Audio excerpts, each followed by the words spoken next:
And now we have Michaela coming on. Michaela, she's done a lot of work. Hi, there she is. She's done a lot of awesome things. She's a psychology major. She's presented at several conventions. A very sharp young lady who's joined us every episode so far for this show. We are excited to have her back. And Dan actually is going to kind of lead this segment because he has a few questions for you, Miss Michaela. Oh, good. Yeah. About you, Dan, and I heard that you're sort of into psychology, and so I was real excited to have you today. I won't try to out psychology you, though. I promise you that. It's more of a passion project for me than an actual researched educational journey like you are on, a professional like you. But I do enjoy the psychology of just kind of our mental space, and when we allow space for us to think through things and really apply things to our life and how that can really have tremendous impact.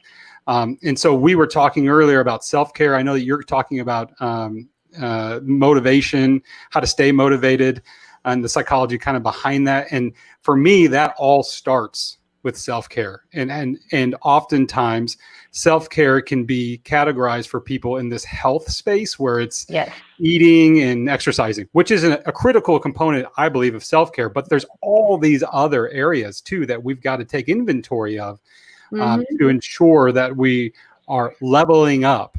It's not, if you eat well, but you're constantly tearing yourself down inside, who cares, right? You're not, we're holistic beings. We are a body, we are a mind, a spirit, if you believe in that. And yes, it is very much a holistic process. And when I'm so glad you brought this up, because when people stay just in the body, you're right. A lot of times they miss what's going on in the mind. And I think that's because there's a huge stigma around mental health still.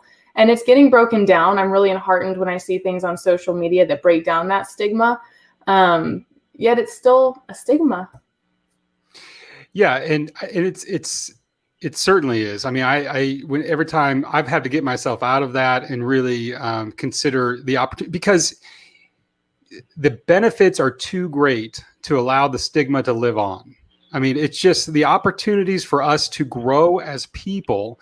And I've just learned this over the last few years, just my growth from a mental standpoint. I was talking earlier to Catherine about this idea that, a rising tide lifts all boats. And I believe that it starts with us. And if we want to have true impact with people around us, we've got to create the space for ourselves to grow in all of these areas in self-care. And so that's kind of the genesis, or where I wanted to start with you, and then let you kind of take it over and talk to us about how to stay in that space, how to stay motivated, and the importance of it. Yeah, absolutely. So I talked a lot yesterday about this limbo that we're in, and trying to stay motivated in this limbo. And Catherine used the word limbo, and I'm going to keep using it because it's the professional limbo of COVID that it's put all of us in, just floating around. Well, professional, absolutely. But even as Dan was just referring to, and we don't have proper self-care, it puts us in a limbo too. And I'm going to use this analogy again because I love it so much, and I think that it's so important to understand the physiological side, because like Dan and I were just discussing, we are holistic beings. And this is what I call the hand brain model. And it's just a little, here we go. Just a little exercise, making sure y'all can see my hands. And so our hands are going to be our brain for just a second while I describe what goes on here. And so our wrist is going to be our spinal cord. Thank you, Nina. I appreciate you giving me the whole screen. But yes, this is our forearm's going to represent our spine, and the bottom of our palm is going to be our brain stem. And what happens in our brainstem is all of our basic processes that are unconscious. Like, we don't have conscious control over them. So things like blinking, breathing, digestion, arousal, fear responses. Fear responses occur down here. So when we feel like we need to mobilize action to keep ourselves from dying, that's going to be down here in the brainstem. Pinning that a little more on that later. And then when you fold your thumb over your palm, this is going to be our limbic system. And our limbic system is basically the guardhouse of our brains. So the limbic system decides what information is safe and what information is not safe, and decides where to send it. So if information, is unsafe, it goes straight down here to that fight or flight response, like, oh God, we're in danger. respond, do something, move. And so that's, if it's unsafe, straight down here to the brainstem, our primitive brain. And if the information is perceived as safe, it can go up here to the cerebral cortex. And that's these 4 fingers are going to wrap down and be our cerebral cortex. And our cerebral cortex is responsible for things that are executive functioning. So problem solving, working memory, organization, and planning. That's what's going to be up here in the cerebral cortex. And so really when it comes to intentional decision making, and I think that's a big part of self-care and motivation, is intentional decision making, and not just being on what I like to call autopilot. Because when we're down here in the brainstem on that fight or flight response, that's an automatic pilot. We don't have intentional decision making in fight or flight. When we're up here in our cerebral cortex, we're in another sort of automatic process where it's thinking. We just get in this process of thinking. And what I see happening, and I'm guilty of this too, I mean, I think we all are to an extent, but I'll take ownership here, is that when we get in this thinking, we can start creating worries and anxieties for ourselves that then shoot down here to the brainstem, and we sort of get in this process of, oh my gosh, what am I going to do? Because we're on this automatic pilot and just letting our brains go. But when we can work with this limbic system, we can then decide, okay, well, hold on, let's take a step back and see what's going on. Yeah. So how do we do that? Like, how do you flex that muscle, as it were, to be able to take that control? Because we were talking earlier kind of about just floating through life, kind of floating through and allowing things to happen to us and being reactive. But what you're talking about is an intentional action, an intentional thought process, and Right. almost stopgap, right? To be able to say, this thing's happening. How do I recognize it and then kind of put it? So I know you could probably unpack that, Michaela, in like 2 hours. Let me write you a dissertation real quick. Yeah, what's the mini version? What's kind of some practical mini version that we could think about, at least, in the beginning of that and learning that? I'm so glad you asked that, Dan, because you're right. It is a very difficult process, right? As humans, we are programmed to run an automatic pilot. It's not a judgment at all. That's what we're programmed to do. And I said this yesterday, that if we were to be intentional all the time and aware all the time, we would go nuts.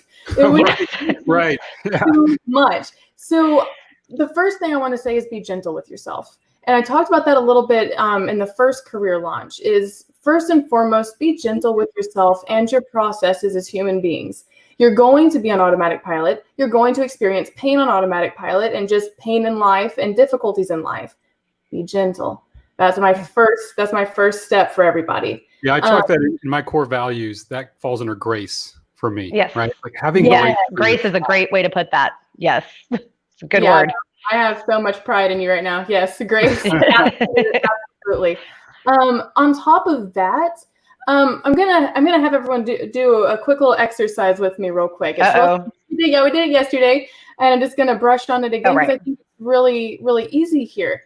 So I want you to just for a moment bring your attention, your awareness, into what's going on in your mind. And there may not be a lot going on right now. There may not be many thoughts, but just sit with yourself and what's going on in your mind. Congratulations, you've broke automatic pilot. Yeah, seriously, even if there's nothing really major going on at this exact moment, just stopping and taking some time to realize, okay, what's happening in there? What are those thoughts doing right now? That even just thinking about the thoughts, noticing the thoughts has a tendency to change them. Right. Absolutely. So how do you, what are some other exercises that you would encourage people to do to keep their mind in a positive and energetic place and motivated place? Ooh, that's a good question. It's difficult for me to answer because it's different for everybody. For me, rejuvenation. That's one thing I will say here is, in order to keep your mind healthy and to really be able to stay present with the situations going on in your life, keep your mind healthy. For me, I do Oh, she Oh, froze. she froze. That's okay. Michaela. There she is. Now she's back. For you, you do what? Sorry about that. But no, all I was saying is that to find things that rejuvenate you. And it can be things simple like self-care. It could be, just jumping in the shower. Oh my goodness, do I feel so much better a lot of times after I just take a shower, or going out on a walk on a pretty day. I'll go outside and hang out in my hammock. Yoga is big for me, and just taking time to be with myself, because a lot of times especially as a counseling major, I'm out there for other people, and I love being out there for other people. But if I'm not taking care of myself, I'm not going to be able to be there for others. I love that word. It's actually it's actually one that I use often when I'm talking to people about finding time for themselves. I intentionally try to use that word with folks, right? And say, go and find time to rejuvenate your soul, your mind, because I think it paints a completely different picture than, hey, enjoy your weekend, go relax, right? Right. True rejuvenation, right, is more than just kind of shutting it off. True rejuvenation is actively shutting it off. Right. And actively engaging in things that fill us back up. Oftentimes, like Dan, with you talking about your daughter, your time with your daughter that you do. I just thought that was so great that you schedule these little one-on-ones, because you have multiple children, right? So it's you got to give them that one-on-one and really build that relationship. And I think that's a beautiful example of that type of behavior. Yeah, and I thank you for saying that. And it adds like this efficiency effect too. And I'm, I don't try to put efficiencies into the realm of relationships with my kids, but me being a better father and attending to her needs in that scenario. Right. I'm being a better father. I'm being a better parent, and it truly is time for me to rejuvenate. I mean, I love those moments. I shut it all off. I turn my phone off. I'm zeroed in on her and what she wants to talk about, and those are, the self-care and mental health that provides me, just those moments, is tremendous. And so, yeah, I love that rejuvenation thing, space in that word, Michaela. I think that when we're intentional with the words that we say, it can really have a positive mental clear picture, more so than others. Well, and Dan, you just brought up a really good point, actually, and that part of rejuvenation is attending to your values. And one thing you value highly is your family.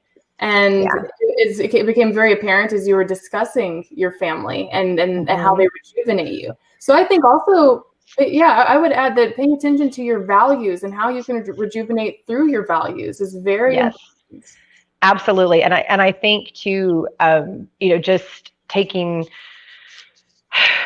stock and taking time. You were talking about intentional. We've talked a lot about planning and thinking. Take stock, stop, reevaluate, think through, give your brain in a quiet space. Maybe you want to listen to music while you do it. It's not about a conversation. Just have that relaxation. Go into nature and do it. Sit at home on a comfy couch and do it. Michaela, you and I go back and forth about this all the time, and she reminds me to do this kind of thing, to take that time and to think for yourself and to let things process. I think we've been. Can I just add one thing to it? Sure. I think we've been tricked in society today to add value and this idea of currency behind being busy. Yes. And I often refer to it as the hustle fallacy. I like that. And that some people prop up the idea that it's funny when I talk to people, and I have to try really hard not to say this, because it's just knee-jerk reaction when people are like, "Oh, how's it going?" Our tendency is to say, "Oh, I'm busy," and like that has value to it or something, and it doesn't, right? And so I try to be intentional and say things like, I spent this time with my daughter, or I spent time with my family, or I have this project going on. I'm trying to be really clear about what I'm doing instead of just busy, because we just move past it. Right. Absolutely. This thing that we think is valuable. Seriously, intentionality with speech is extremely important. And I don't usually use busy as mine, but I'll say good or bad. Oh, it's a good day. It's a bad day. And that's a judgment on my day. It's not a feeling. It's not a way of being. It's a judgment. So I'm she brought that up. You and I should get together and write a book, Dan. I think you should. I think that's a really good idea. And Michaela, we want to thank you so much for having come on. You've been a great guest yet again. We've we've really had you. And guys, if you want to connect with Michaela, we're very big on connecting on this show. So number one, don't forget to visit our site, especially if you're job seeking. Careerlaunch2020.com. Go to the opportunities page. There are dozens upon dozens of opportunities. So again, that's careerlaunch2020.com, and connect with Michaela. Michaela will talk with you. She'll reach out to you. And by the way, she is striking out and starting to work on therapy, and she's going to specialize in pet therapy, which is really exciting. So follow her on LinkedIn. You'll get some cool content, I'm very sure. And have a wonderful day, Michaela. Thank you guys Michaela. so much. Thank you.